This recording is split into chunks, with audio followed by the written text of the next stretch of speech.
Welcome back to another episode of The Curious Consumer. Today with us, we have a very exciting guest, Priyanka, the co-founder of Kulfi Beauty. Priyanka, welcome to the show. Hi Nate, so excited to be here and talk all about beauty.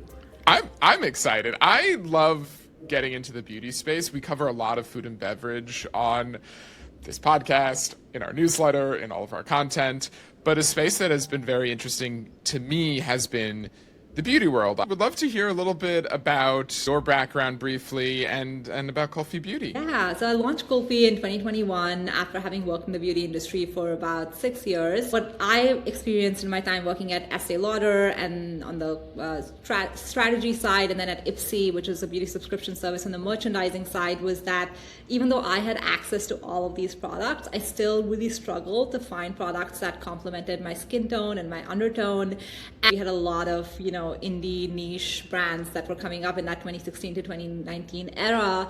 But despite that, I didn't see any brand that really spoke to me in terms of like really amplifying and centering South Asian culture and my experiences. I felt was just such a huge gap, not just here in the US, but really globally, because I grew up in India and I lived and studied in Singapore and before moving to the US. And through all of my different experiences, I felt globally that we, despite being South Asian people being such a big global consumer, are really underrepresented in the beauty space. And that's kind of what was the seed of the idea that started Kulfi. So you launched Kulfi in 2021.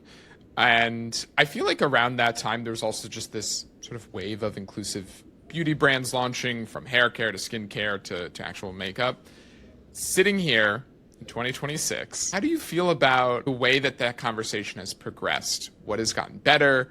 What has gone backwards? Do you feel like retailers are still trying to emphasize more inclusive beauty? Yeah, I mean, I think it's been an interesting time for sure. I would say 2021 was definitely when we launched. We were one of the first brands to speak about South Asian beauty and kind of have, at that point, what was a really fresh perspective. And because of what was happening with retailers wanting to invest in more founders of color, press wanting to highlight our stories more, I got this outsized exposure because our marketing budget was, I don't know, $100, or maybe it was like maybe it was a few $1,000s, but then we were on the front page of Vogue and Allure, and it was obviously I do think that the fact that we had a very different story and beautiful product helped, but it was also the fact that people were the system was looking for those stories and looking for these moments that they could emphasize to show that we are making progress in inclusivity. And I don't necessarily think that the sentiment on the ground has gone away, but I do think that the conversation culturally, like at sort of a macro scale, has shifted. Retailers were doing incubator programs at that time. Now they've kind of pulled back from those. Investors were looking to fund more Black founded brands, more brands founded by people of color, and those have now pulled back. Essentially, that access to capital that is not consistent, that's not actual true sponsorship, has been very detrimental, because you got a little bit, so you kind of got started, and then that support was pulled away from you. And that's really what's happened in the recent years. And we've seen brands like Ami Collet, Good Light, really beautiful brands that were really speaking to underrepresented communities, have to shut down because of many reasons, but part of it was just not that sustained sponsorship that is needed to get your brand to succeed in retail in today's environment. I think there's some challenges that are intrinsic for any indie beauty brand, right? But then there's obviously challenges that are specific to being a founder of color. And one of those is that you get pigeonholed. We make really great product. Our brand is really about joyful, easy to use makeup, and we have really innovative products. We were the first to introduce lip oil stains in Sephora environment, lip liner stains, which we just launched a couple of months ago. We're the first to do that. We have a really incredible mascara that is volumizing and tubing, which is also very different from an innovation perspective. So those are products that really everyone can participate in, and we definitely see that again happening from the consumer lens. But sometimes structurally, people think that just because, we started a specific way means that that's like the only consumer we're speaking to, which is not really true. So there's some challenges and some sort of, I would say, boxes we tend to be put in. And it's not a new conversation. Even in CPG, there's this ethnic aisle conversation that people have. Like, why should ghee or something, turmeric from a brand that maybe is South Asian founded, be put in the ethnic aisle when now everyone's adding that to their lattes, right? So I think there's that same conversation that has happened in beauty as well. But what's amazing about the beauty consumer, and that's why I love beauty, is that the consumer is going to just discover the best product and buy it and love it. Not everyone might know what our story is, why we started, but if they love our product, they love what we are bringing to them, they will become like Kulfi girlies, right? And so I think that's in the magic of being in this space. I'm curious about, once you hit Sephora shelves and you got some of that mass exposure, was there anybody who was buying the product and talking about the product that you were surprised to see? So I think kind of having worked in the beauty industry, one of the things I knew was that, again, that we would have a diverse audience. But what I was surprised by was how quickly that happened. So when we first launched, the story and the models, the community we had built was very much about like having this consumer who had not seen themselves in beauty be seen. But from day one, that story resonated really broadly, right? It resonated across ethnicities, across age groups, because people just loved our message, loved our packaging, loved our fun colors. And I think I was surprised by how quickly that broader adoption happened. And I think that was really necessary. It is necessary essentially to be successful at a retailer like Sephora, because if you think about like 100 people walking in and only 2% American households are identify as South Asian, if only 2 of the 100 walking in are going to buy your product, you're never going to hit like productivity metrics, right? So ultimately you have to resonate with a broader audience. We were really, really fortunate that we never had to dilute our messaging or pivot away from our messaging because we had this broader adoption. When I was in beauty merchandising, it was kind of like the first to second wave, I say, of K-beauty, because I feel like now we're in sort of this third wave of K-beauty right now. And I had seen sort of that adoption happen from like, what is a snail serum, like, ew, to like, oh my God, snail serum, we love this stuff, right? And so I knew that shift could happen.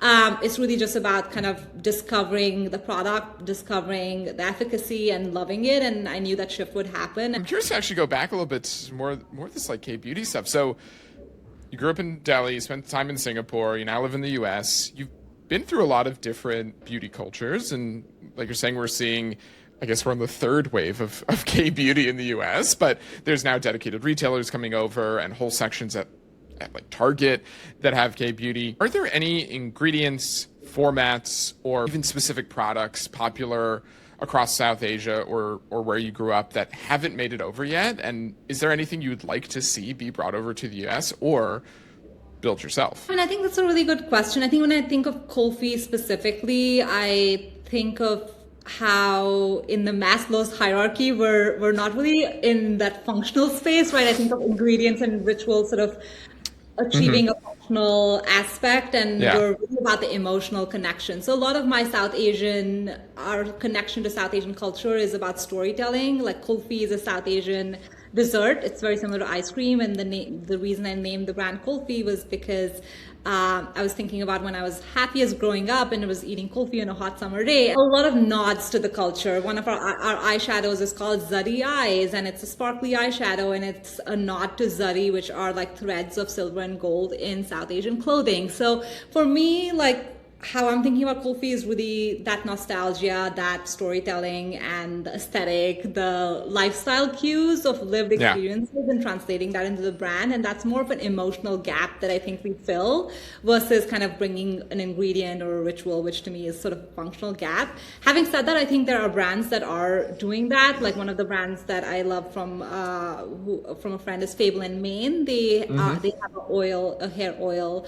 Hair oiling is a ritual that is just super ingrained in the culture, and so I think like that's a really great way to bring something that we've always done into a format. They sell at Sephora that is very easy to use for everyone and accessible to everyone. So I do think that there are brands that are now doing that. Ayurvedic skincare is another sort of area think there's a Oh lot yeah. of movement on, but we're sort of like taking a different direction for Kofi.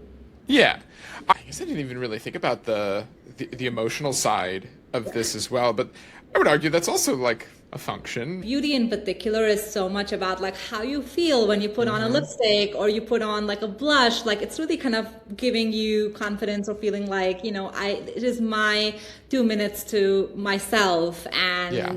how I want to feel that day. And I feel like that's kind of where filling that emotional gap is so, so important. Ultimately, like also there's so much dupe culture in beauty. Like someone could replicate your product, right? In the end of the day, the reality that we're living in. Yeah.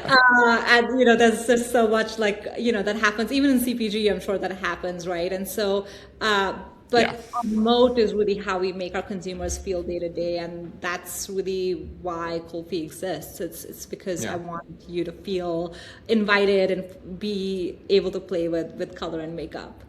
I think it makes it a lot more meaningful and brings a lot of longevity to the brand too. I have to imagine that it builds these deeper connections with your consumers that you might not see even in some legacy brands, because it's just about like, this thing's been around for a while. That's really it. There's not a lot of connection to it.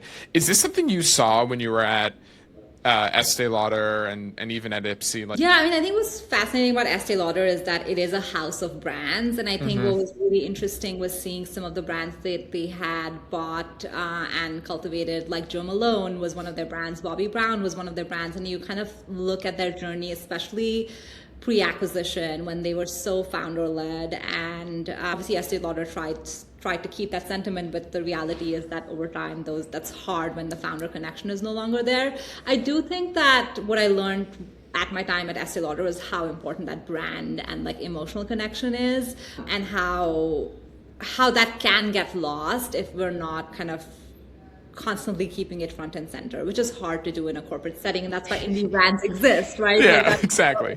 We're always seeing innovation because it's hard to do that in a corporate environment. And Ipsy, on the other hand, was very data driven, so it was very much like we had a ton of consumer data and we ran merchandising through a personalization engine, et cetera, et cetera. So I do think that was kind of a nice like balance to, yes, you can have that emotional connection, but then kind of counterbalancing that with like, what is the data telling you? What are people buying or saying that they would like to receive in their subscription box? It was a subscription service. Yep. And then how does their happiness or like with their subscription, how does the LTV correlate with how well we were able to serve them, right? And so I think it was a good, like, it was kind of learning two different pieces of the puzzle, which are both important when you're trying to build a brand yourself. I think the coolest thing about the brand environment we're living in right now is that there's so many people like yourself building brands that resonate so much with consumers. It's such a powerful thing, like building that kind of community and building that kind of audience, especially now that there's also so many brands. Where do you see Kofi going? Because you're now a global brand, right? You're in the UK. We are in the UK, Oh, and that's fun. we were always in Canada, but I guess it depends. Canada. North America. North America. But yes, we launched in the UK last year, so that was our global expansion, and that's been really exciting. We have a lot of interest around the world. I think we're not ready yet because there's just Sure. so much work to be done. But yes, speaking to kind of coming back to that brand element, I think because of how we've positioned our brand, I feel like we have permission to, beyond makeup. Obviously, makeup is going to be our focus for the next couple of years because we've barely kind of scratched the surface of what you can do in makeup.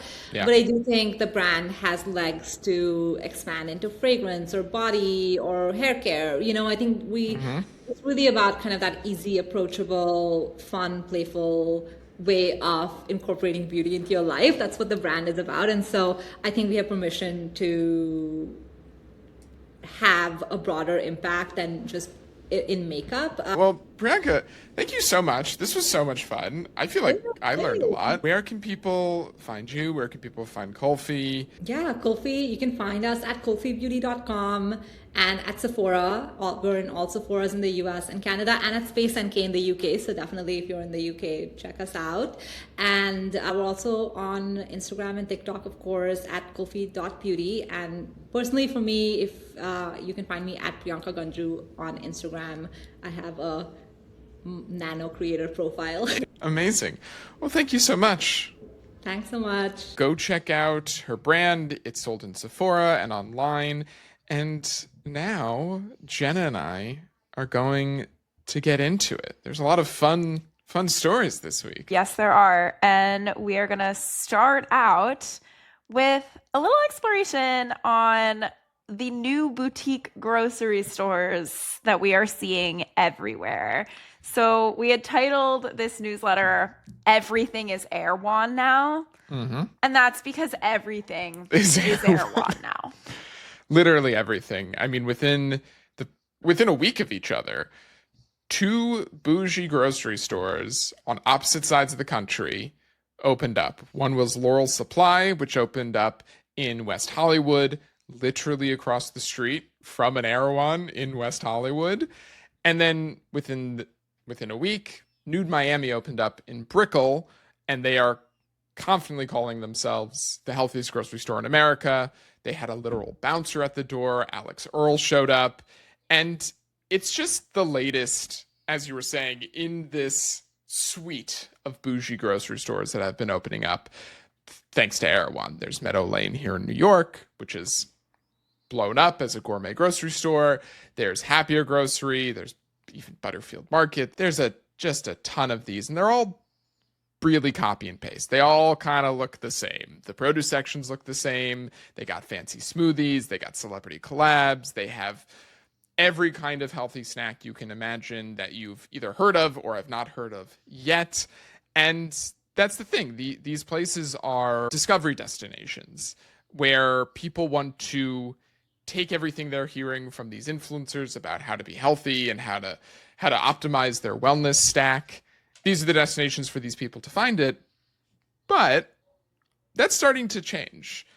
A lot of these mass market retailers like Target and Walmart are starting to get into this world of discovery and of these better for you products. Yeah, exactly. So what we were interested in exploring is, the utility for Erewhon was pretty clear for many years. It's this place that people can go where everything is pre-curated for them. So if you're someone who follows certain diets, if you're seed oil free, if you only want to eat organic, without thinking that anything you pick up, you don't even have to look at the label in one of these stores, was pre-selected to meet whatever performative diet you are on or want to be on. And they're also aspirational. The point of these stores is not to do your full grocery shop. You physically can't. One, no. You would have to be a millionaire. The products are so overpriced. The margins are insane. Two, it's physically not set up for you to be able to do a full grocery shop. The aisles of all of these stores are so narrow. I also think that is like something that has to do with like skinny culture, but that aside, you can't even push a cart through them. It is not an experience that's meant to be for a full grocery shop. It's meant to be a place where you can discover something new, pick something up and post about it on social to show to other people that you live a life of wellness. It is largely a performative store.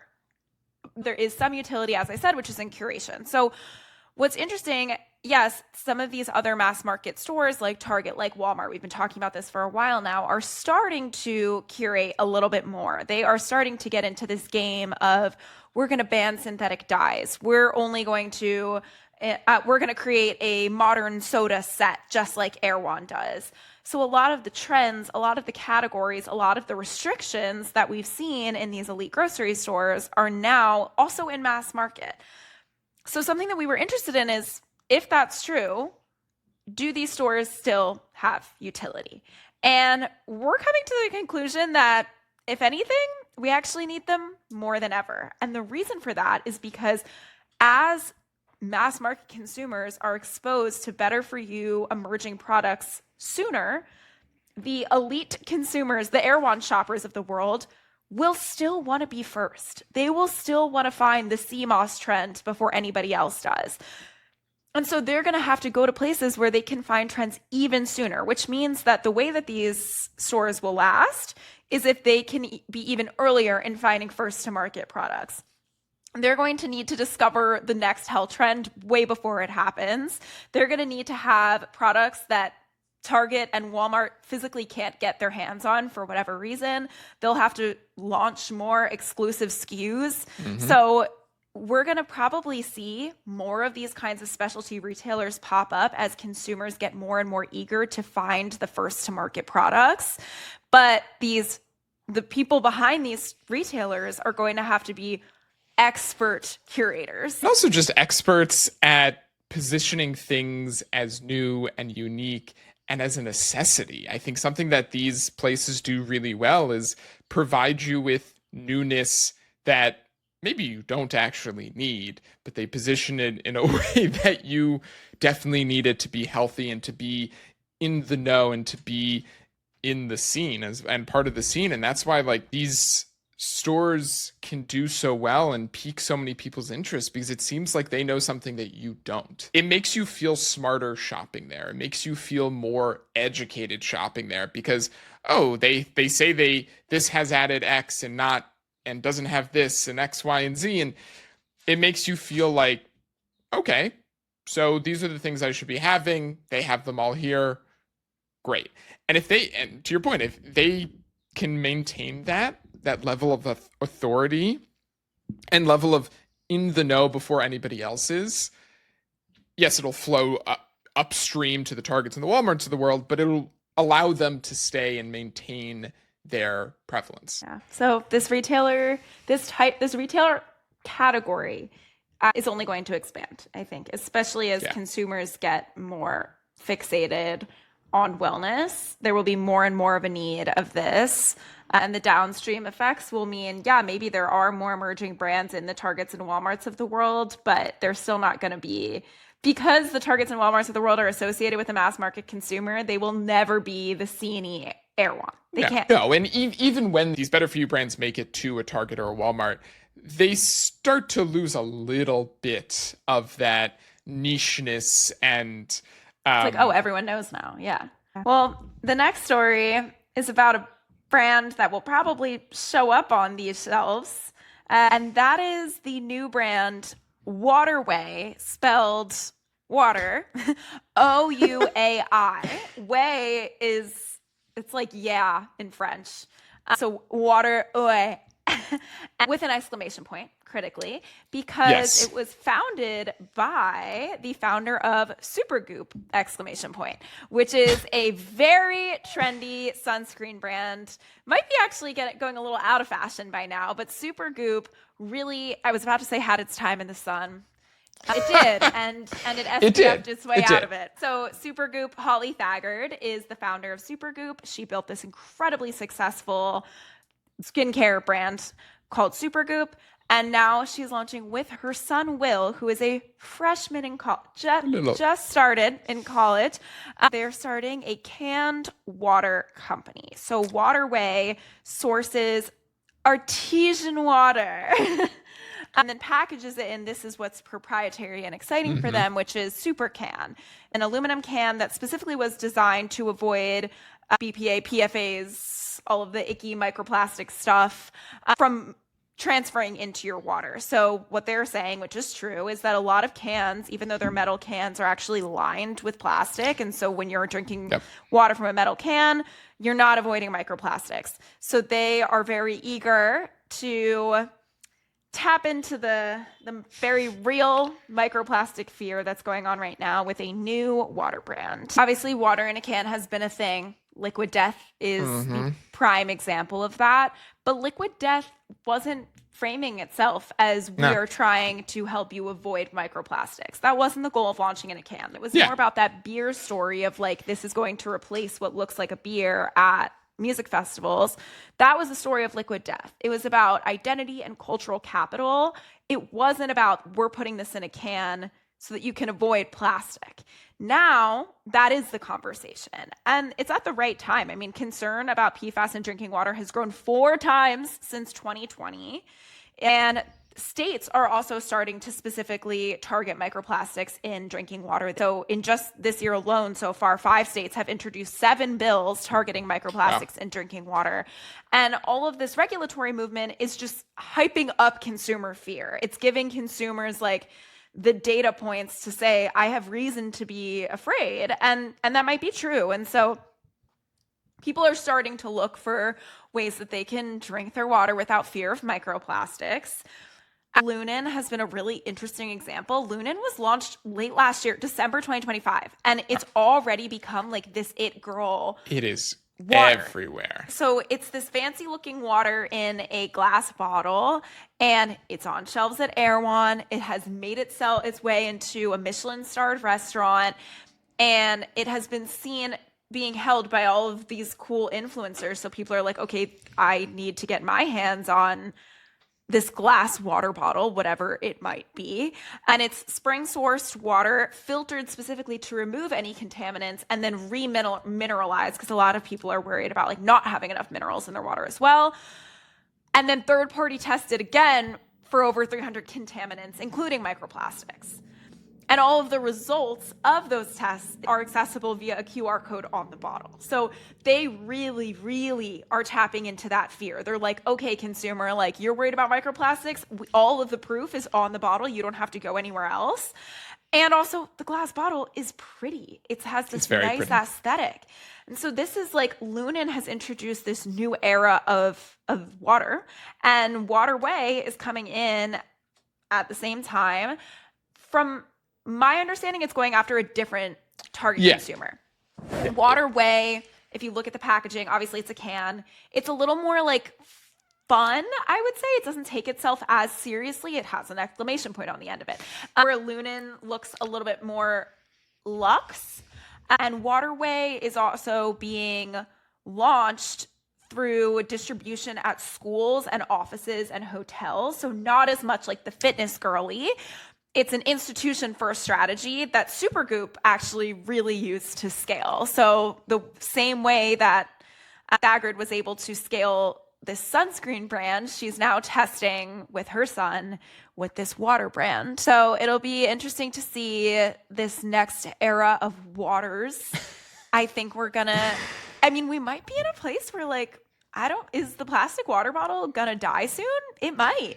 It might, but Kirkland also came out with a branding-free case of their plastic water bottles, and I saw so many people so excited for that online. So I don't know, but over the past few years, there's been the IT water bottle. Every year, there's always something new. People are now finally concerned with microplastics, even though microplastics have been a concern that scientists have been trying to say for years, but it's finally a real concern that consumers have because of wellness optimization culture. This could be the changing tide happening right now, that people will start to care a little bit more. There'll be more brands coming on the market.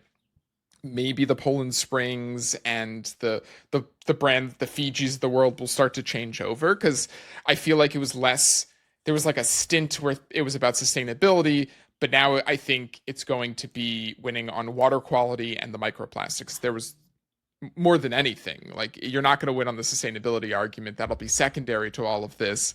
You're going to win on, hey, this won't kill you or make you infertile. Sustainability will never be enough of a reason. It'll be a nice to have, but not the reason to purchase.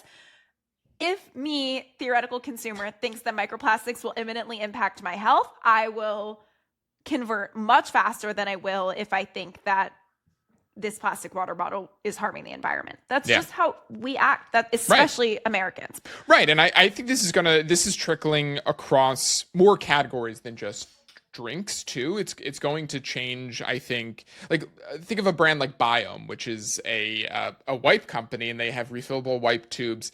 I think like that part of that is also about microplastics and removing some of the single-use stuff, but they're positioning it as it's healthy and better for you more than, hey, this is actually a more sustainable option than what's currently on the market. So I think by virtue of trying to make things a little bit healthier and removing plastics and removing some of this stuff, we're going to Trojan horse our way into more sustainable products. Yeah, And I hope so. I hope so. And hopefully they'll be better too, because the issue with a lot of the sustainable products in years past, they were just not that good, unfortunately. But it is very interesting to see this pivot within the water where it was like about sustainability, but now it's more about your health. Our next story is actually, well, it's really also about this health halo. Companies that are changing their packaging or messaging to have consumers think that something is better for them than it is. In this case, it's WK Kellogg, which is Kellogg's. It's the cereal business of Kellogg's, which is now owned by Ferrero. They just rolled out something called Spoons, which is a new on-pack nutrition framework, meaning a nutrition framework copy that will be on the front of the package saying Spoons, which is an acronym for simple ingredients, protein, outstanding fiber, other nutritious foods. Sure. Nutrients you need, and single digit sugar. Some of those are really funny. Like other nutritious foods and nutrients you need are hilarious to me because cereal used to be like the health food. It was one of the first fortified foods. Mm-hmm. And still, if you look on like a cereal package of like OG cereal brands, they were like multivitamins before gummy vitamins were a thing. Every vitamin is in cereals. They have been trying to make this extremely accessible, shelf-stable food, quote unquote, healthy for the longest time. And this is just another attempt at that, especially as things like simple ingredients, protein, and fiber come into the conversation more and more. Kellogg's is using this proprietary label. They designed it themselves to highlight the things that they want to highlight that they think consumers will be responsive to. It is not a third-party standard. And it's so interesting to me that brands can even do this. They can be like, oh, well, this meets the nutrition framework of our nutrition framework. Like of course it does. You made the framework. Right.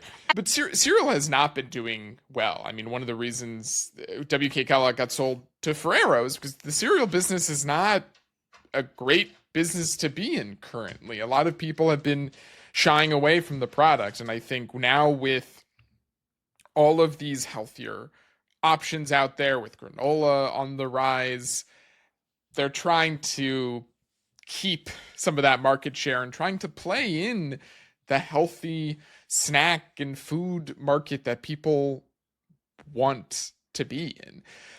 Will it work? Sure, maybe. I don't think cereal's going anywhere. It's still a relatively big business, especially WK Kellogg's, but there are far fewer people consuming cereals because it lost its halo. It's interesting because this is all part of like one larger narrative. We talked a lot during the Super Bowl about the Raisin Bran ad, which is this same company. It is Kellogg's. Raisin Bran is owned by Kellogg's. And actually, Raisin Bran is one of the 3 first cereals that they're testing this Spoons framework on. And the Super Bowl ad, we talked about it because the messaging was, we've been here all along. We haven't really changed anything. We've always been high fiber. And that's what this is trying to do. They're not changing their formulas. They are using a new packaging tactic to try and get you to realize what they think has always been there. Conveniently, though, it leaves out a lot of the things that maybe a regulated front of pack nutrition label would have to say, something like saturated fat, sodium, added sugars. Those aren't going to be included because they can pick and choose when they're the ones who are making the framework. So this is really all part of like a larger problem around the FDA not having a front of pack nutrition label on packaged foods. There's no regulation around it. And it just leaves brands with the ability to make their own. There are a lot of manufacturers that have their own versions of this now. There are also retailers that have their own versions of this. For example, the Food Health Score is at Kroger. Great for You is a label at Walmart.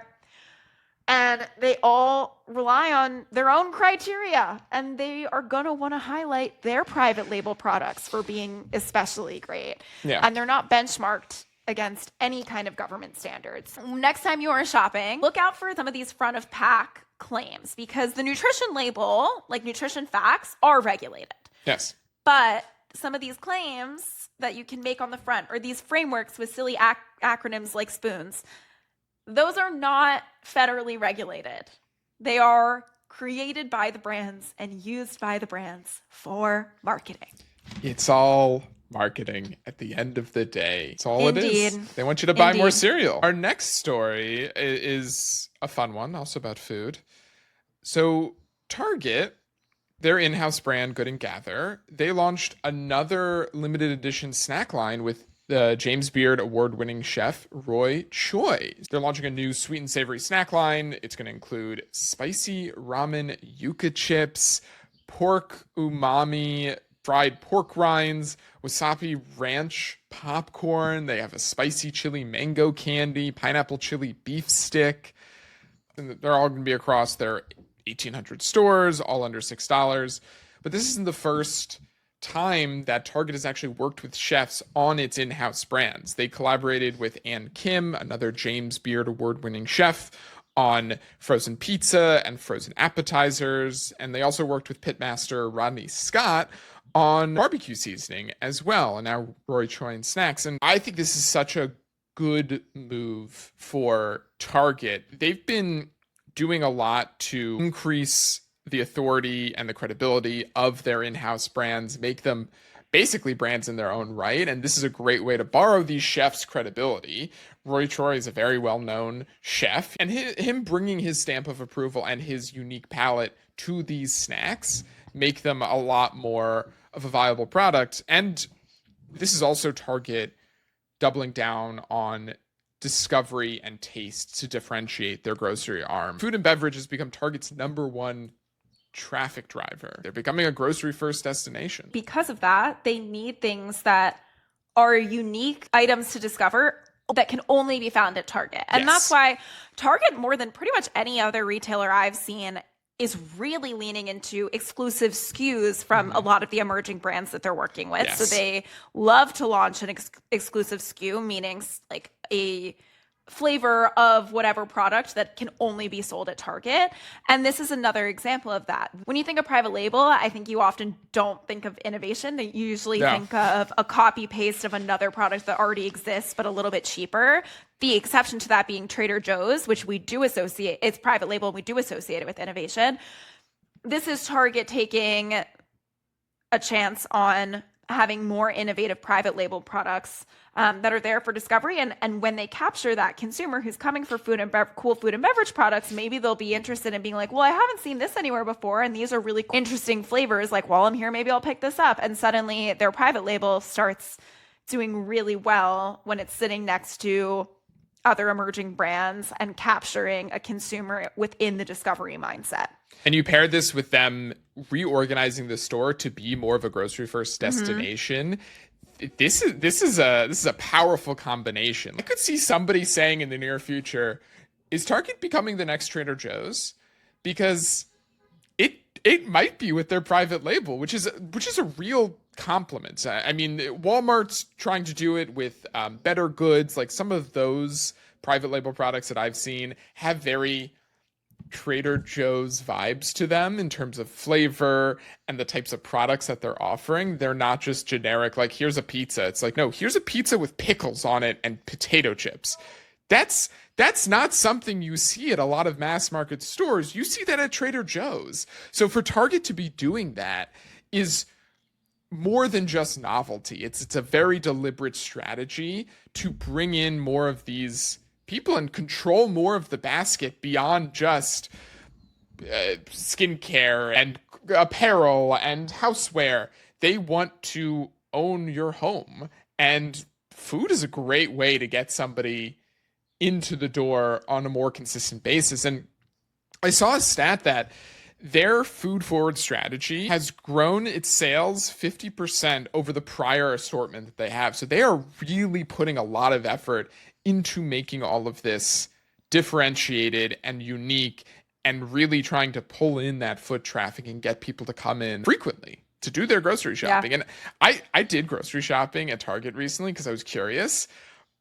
it's pretty good. It's pretty good. Pretty good. They have some good. Their private label's really excellent. They have a great ice cream selection. I have some private label ice cream in the freezer right now, and it's great. I'm very impressed with them. The other cool thing about this collaboration, when you're working with a specific chef who's known for a specific cuisine, you can tap into international flavors more. Like if Target on their own tried to launch like spicy ramen yuca chips, like, people would be like, that is so inauthentic. And when they get someone who is known for cooking in that style, it makes a lot more sense, and it gives them a level of validity that they wouldn't otherwise have on their own. I want to try it. The one thing I don't want to try, chili lime cake pops.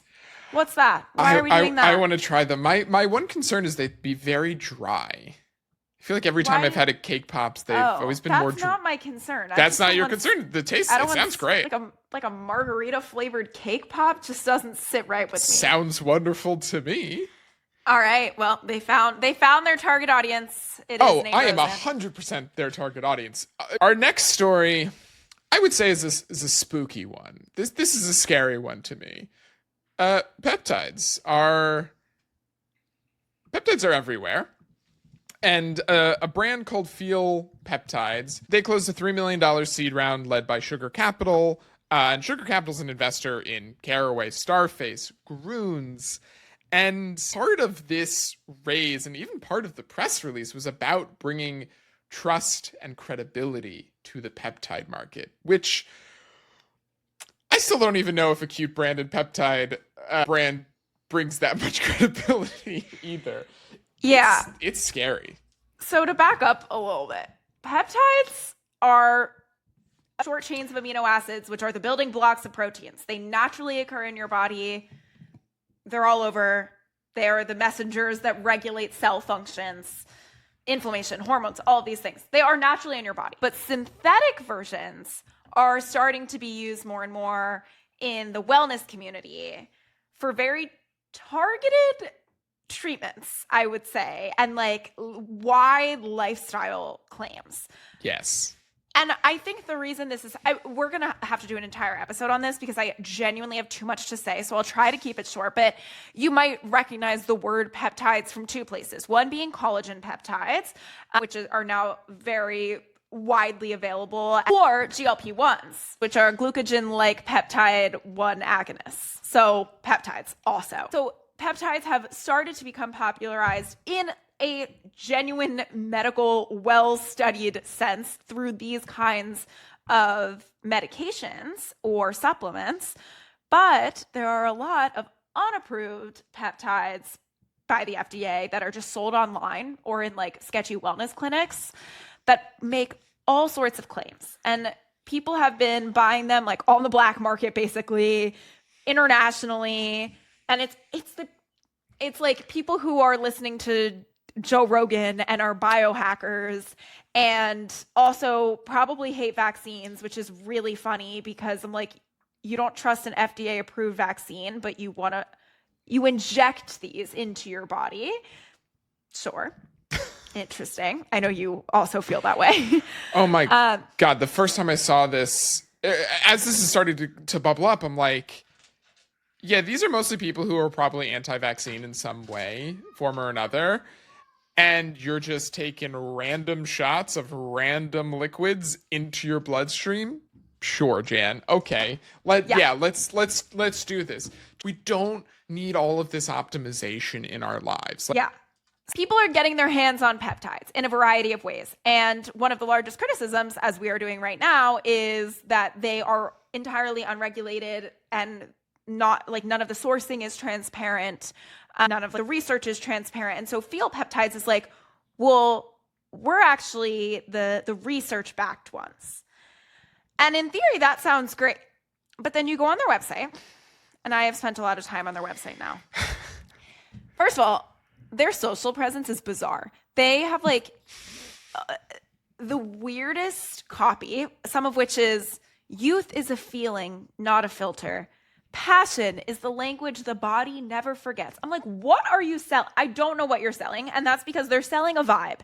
And then you go to the science tab on their website and it says, promising research is inspiring, but impact is what matters. Followed by, we develop our formulations in partnerships with leading physicians who incorporate field peptides into their clinical practices. It's become a trusted standard recommended by over 25,000 healthcare providers. Absolutely no proof of that. There is no proof of that. There is not even a single quote from a single doctor on their website. There is no third-party verification of any of the statements that they are saying.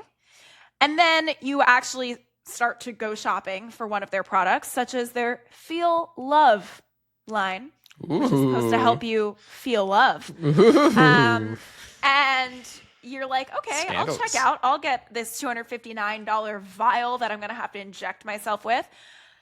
And before you go to check out, it says a valid health screening is required prior to order fulfillment. You're like, oh, okay, that seems kind of legit. It says after checkout, so first you have to pay, you will receive instructions to complete the required intake process. Orders will be processed once the screening has been completed and approved. So then I'm like, oh, how do you actually do that? There's a chat with us feature with like a picture of like a doctor, and you go to click on that, and to chat with them, you have to pay $50 for a consultation with a specialist. It doesn't say who. It doesn't say if they're what kind of doctor. Are they a medical doctor? Who is this specialist? Doesn't matter. You have to pay $50.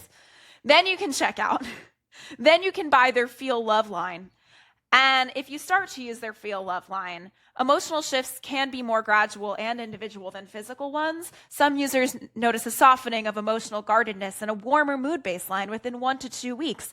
To feel the full effect of Feel Love, you need a month of consistent use. Hell yeah. And if anybody listened to our episode with the incredible Senior VP of Science and Innovation over at Ritual, which is an actually science-backed supplement company, you would know that time-bound claims like these pretty much always tell you that there's some fraud to sniff out. Because the only way that they can tell you if there will actually be results after a month of consistent use is if they have done clinical studies on this exact product with a statistically significant group of users. There is not a single clinical study on this website.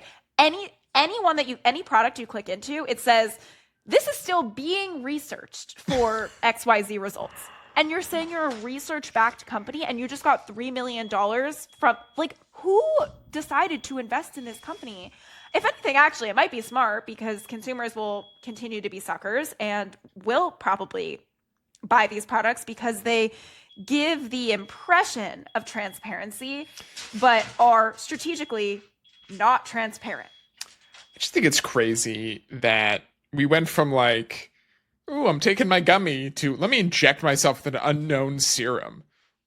I think it's crazy that people are like, I'm so scared of microplastics in my water, but I will inject myself with I'm so scared of seed oils. Well, at least there's no seed oils and peptides. Oh, thank God. I do have to actually do like a deep investigation. Yes, anyone can say anything right now and apparently get money to back it. It's so crazy. It's so, again, like I started this story with, this is scary. This is like a really, I think, frightening place to be in, where there's relatively lax regulations around this. And the thing is, even if there was regulations, it always takes the government time to actually do anything about it.